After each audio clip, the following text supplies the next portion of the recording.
I'm Gina Acosta, editor-in-chief of Progressive Grocer, and welcome to the first and premiere episode of the Top Women in Grocery podcast. This is a podcast that's going to be focused on the trends, topics, and interests that move women forward in grocery retail. In this podcast, we are going to shine a very bright light on the extraordinary women in the grocery industry who have had successful careers and interesting lives, and who are also making a positive impact in their workplaces and in their communities. So we're thrilled, very thrilled. I'm very thrilled to be launching this podcast this year on our 100th birthday. Yes, Progressive Grocer has been around for 100 years, covering every nook and cranny of the grocery industry. And my first guest on this first episode of the Top Women in Grocery podcast is someone who has served the Progressive Grocer audience and family for nearly 20 of those 100 years. Today, I'm talking to Progressive Grocer's stupendous managing editor, Bridget Goldschmidt. Bridget is Progressive Grocer's own top woman. She is a living, breathing encyclopedia of grocery knowledge. She was here when Progressive Grocer launched one of the most prestigious awards programs in business, Top Women in Grocery, which this podcast is sort of named after, and which we frequently refer to as Twig. And so I thought Bridget would be the perfect first guest for us to get started on this podcast journey. So Bridget, my friend, my queen, thanks for being here with me on this very first Progressive Grocer podcast. It's great to be here, and thanks for having me. Okay, Bridget, so let's start. I know that you're probably going to be a little embarrassed to talk about yourself, but I just want to have you sort of introduce yourself to our listeners, maybe offer a little bit of background about your career trajectory, about you, although I already gave some of that away when I said that you have, served the Progressive Grocer family and audience for so many years. Right. Well, I joined Progressive Grocer way back in 2003. And at that time, I was new to the grocery industry. I had previously worked for legal newsletters, even though I'm not a lawyer. So that my background was mainly in that. And so it's been a journey of learning about the industry ever since then. And it's just been a fascinating ride all these years. Yeah, I would say that probably working in the grocery media business is probably better than working with like a bunch of lawyers, right? Definitely. And I can say that as someone who, is kind of in a family of lawyers. They're also uptight and stressed out all the time. Anyway, so Bridget, let's give folks a little bit of background on the Twig program, on the Top Women in Grocery Awards program. Can you just take us through the timeline of Twig and why Progressive Grocer decided to launch Twig in the first place? Well, way back in 2007, we were looking to sort of expand our brand and to, connect with our readers in a meaningful way. And at that time, we were just beginning to really see women emerging in important roles in the industry. I remember when I first joined the company, I was told, "Well, it's really a very male dominated industry. Most of the CEOs and the top executives are all men." But we were really beginning to see that sort of shift right around that time, and the editors really kind of wanted to uh, leverage that trend and see, where it would go. And we really wanted to recognize women that were really beginning to emerge in influential positions in the industry. And I remember we had, huge meetings about it, like where we sort of hashed out the idea of it. And there was actually a little bit of trepidation as to, whether we would be able to get nominees or like how many people would be actually interested in this program. But from the very beginning, it's been quite successful. And I think that its success has really mirrored the advancement of women in the industry, which has been really gratifying to watch over these years. Absolutely, absolutely. So, talking about that, can you talk about maybe sort of the breadth of experience that women in grocery have now, and how that has changed since the program started, and how it has changed your sort of reading of the entries, or the judges' reading of the entries each year? Well, I remember in the beginning, most of the nominees would have the sort of traditional roles that you would expect women executives to have. A lot of human resources VPs and communications directors and things of that sort, which is great, but over the years, we've begun to see many more women entering areas of the industry that have been almost exclusively male dominated. So warehouse logistics, real estate, construction, but especially technology. I Yeah, mean, IT and other elements of technology. The and supply numbers, chain, yeah, right? There's so many women absolutely, now yes. in leadership positions in supply chain, which has become such a critical component of the industry, especially with all the supply chain disruptions that have been going on since the pandemic, Absolutely, right? absolutely. Yep. And I would say more female CEOs of their own companies or of coming into other companies. So we've seen the progression of women throughout the industry, not just in areas that have had women executives in them, but into sort of once all male preserves, which is fantastic to see, and I think requires a whole new vocabulary and knowledge set when you're reading over some of these nominations. You know, um, Absolutely. And there's a lot of women who are now doing amazing things in DEI, and there's so many Absolutely, you know yes, so many food retailers that have created DEI, now B DEIB right. programs and initiatives, and there's so many women leading those things. Absolutely. So, right, to even see the development of those, like, quote unquote traditional sort of roles as, say, human resources and career development and talent acquisition, sort of branch into these new and exciting areas has been really fun to watch. So, what would you say are sort of the top pandemic related challenges for women now, sort of like from the front line to corporate offices, every single which way? Well, the interesting thing is that even alongside all of this advancement of women in the grocery industry and in the workplace generally, um, women are still disproportionately responsible for the care of what goes on at home. So that includes childcare, elder care, and during the pandemic, that the resources that working women relied upon, schools, daycare, elder care, were completely disrupted. And as a result, a lot of women from all walks of life and at all levels,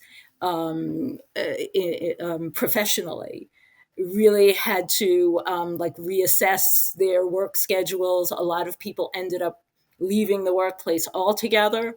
If they had young children that were at home going to school remotely, or elderly parents who suddenly, were not able to go to their usual senior center or be cared for by in-home attendants. So that led to a lot of women overall leaving the workplace during that time, either to try to work at home or to just like leave altogether, Right. because if you have a frontline job, I mean, you really can't do that job from home. So, a lot of those women really were sort of forced to leave their jobs during that time. And I think that will take some time to recover from, as people sort of get back into routines, kids go back to in-person school. Older people are able to be cared for outside of the home, or are able to have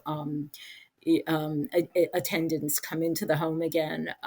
So all of that is going to be I think, still taking some time to straighten out, and we're still seeing, I think, the results of that. I know at least several observers have referred to it as the she session, Mm-hmm. because so many women ended up having to leave their jobs because of these issues. And Right. as I said, this was something that disproportionately affected women. I mean, I'm not saying that men didn't also have issues that required them to have to, like, drastically rethink their careers, but it really had an impact on women at work. Yeah, and you and I both know that, the vast majority of grocery workers are women. And so, for those that have stayed in the industry, they've had to continue to, work and still deal with all of these pressures at home. And a lot of them are really just burned out, quite Oh yeah, frankly. And so a lot of that burnout is impacting that she session, absolutely. those numbers. So it continues to be extremely challenging, and I don't really see it getting better anytime soon, quite frankly, because there's a massive labor crunch. People are being asked to really, do two and three jobs, and a lot of those people that are being asked to do two or three jobs are women, and I just don't see it getting any better. So, Yeah, yeah. yeah, I So I want to totally pivot agree. I want to pivot now and talk a little bit about the actual Progressive Grocer Top Women in Grocery Awards program. Mhm. So let's talk about sort of like the process, and just go through the process of Top Women in Grocery. When it opens, when it closes, what you have to do to enter, how those winners, if they're selected, how they're celebrated, and most important, what we look for in a top woman and grocery winner. Well, we open the contest generally like right after New Year's. So, first workday after New Year's is when we launch the program each year, which we've done for the past several years now. And so,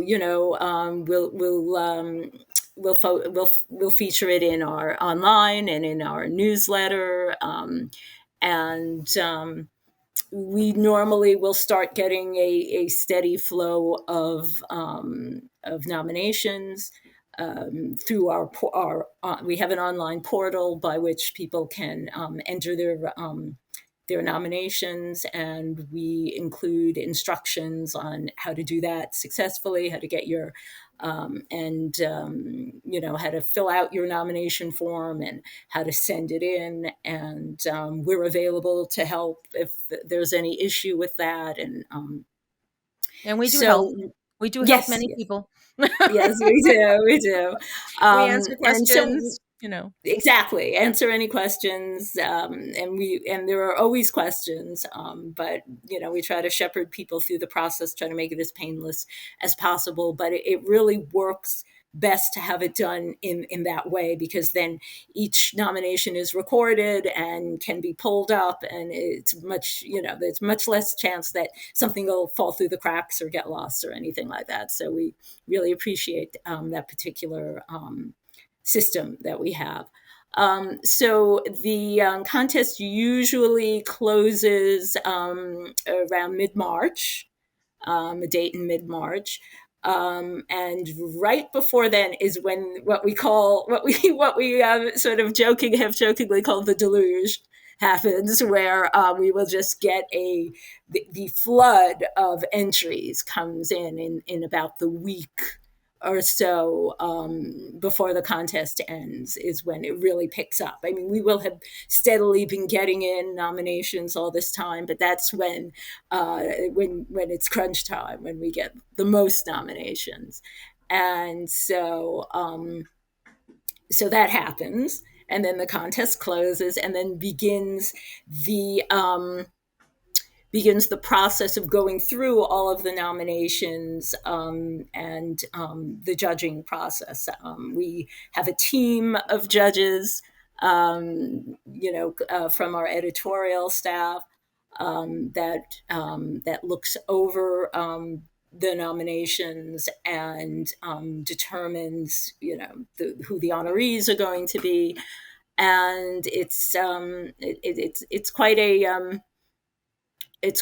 a detailed process. It It's an takes quite a while avalanche. It's an to put that avalanche. all We're together. buried. Yep. Yep. So Because what?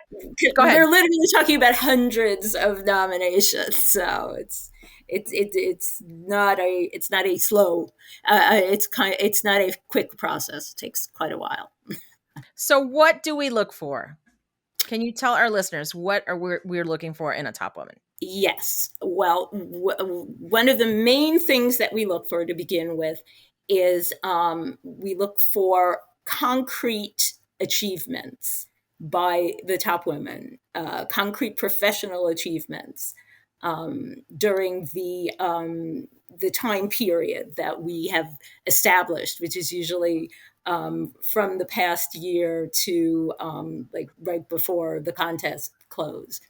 Um, and so, what we really want to hear about in terms of these concrete accomplishments is an issue, a problem, a challenge that the top woman faced during this time, and how she was able to deal with it successfully, and what the results were of that, of the solution that she came up with.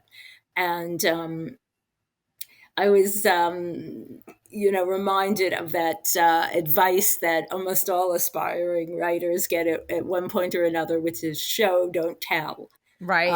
We get lots of nominations saying how wonderful the top woman is, how inspirational, how efficient, how detail oriented, which are all great. I mean, it's but what we want to hear is actual specific examples of that greatness, So, Numbers, right. metrics. Metrics when possible. We understand that not all businesses, are able to share some of their numbers, but to the extent they can, or if they tell us information is confidential, we will keep it confidential.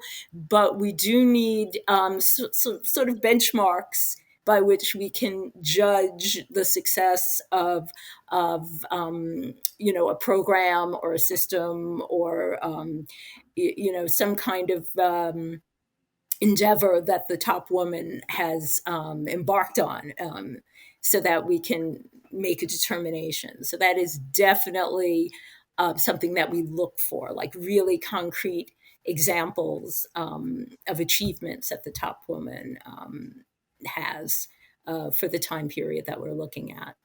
And That's what super about important. community service?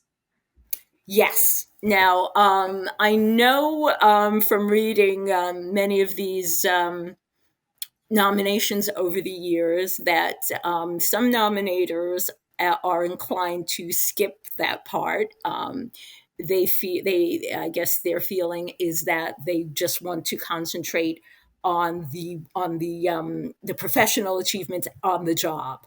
But we ask for that information, the community stuff, or the wider industry stuff, or even the awards and the accolades that the top woman has received, because we feel that they're an important part of our conception of a top woman. Mm-hmm. We're looking to honor those people who go above and beyond, not only within their job, Right. and beyond their actual job description, you could say about a lot of them, but also in the wider industry and even in their communities. Yeah, that's a big part of what we consider when we look at a top woman's overall achievement. She that not just what she does in her job, although of course that's important, but what she does for her industry, for her colleagues, even not those in her own department, what she does for her community, her neighbors, her friends. That's really an important part of it. And I feel like nominators who don't include that information, either because they don't think it's important or because they don't know about it, they're really missing the opportunity to really let this top woman, shine in full, to Right. really celebrate all that she is, not just on the job. So that is a very important aspect of the program to us. Indeed. And we've emphasized it more and more over the years because we really do feel it's it's an important part of honoring a top woman, is to honor her service beyond that to her job. And it's not just us, right? Because we get over 1,000 entries. Yes. The Yeah, program just continues to grow and absolutely. grow every year, and we get more than 1,000 entries every year. And the majority of those entries have tremendous community service accolades from these women. They're just these women are just so impressive. They do so much. Whether they're on the front line or they're in another kind of position, and then on top of that, they're moms and they have families Sure. and they're caregivers. And then on top of that, they do all of these things in the community, from serving on boards to other types of volunteerism. So it's not just us. It's something that they do. Absolutely. And I would just like to say that I think every judge who's ever, read over the nominations, they can all attest to how difficult it is to choose from among so many really accomplished, wonderful women, and what they do in the community and what they do professionally. It's really difficult, but it's also really inspiring and uplifting to read a lot of these stories. And that's what makes it sort of worthwhile, I think, for us, and why we find it such a privilege to serve as judges for We the Top do. Women in Grocery program. Well, Bridget, speaking of a privilege, it has been my absolute privilege to talk to you today. Thank you very much for being the first guest on the first Top Women in Grocery podcast. Oh, thank you so much. It was great. Next time on the Top Women in Grocery podcast, we'll be exploring career development in grocery and have practical advice on how to thrive in a multi-generational workforce. Finally, do you have an idea for a Twig podcast topic? We really, really, really do want to hear from you. Please send me an email at gacosta@ensembleiq.com. I'm Gina Acosta. See you next time, and thanks for listening.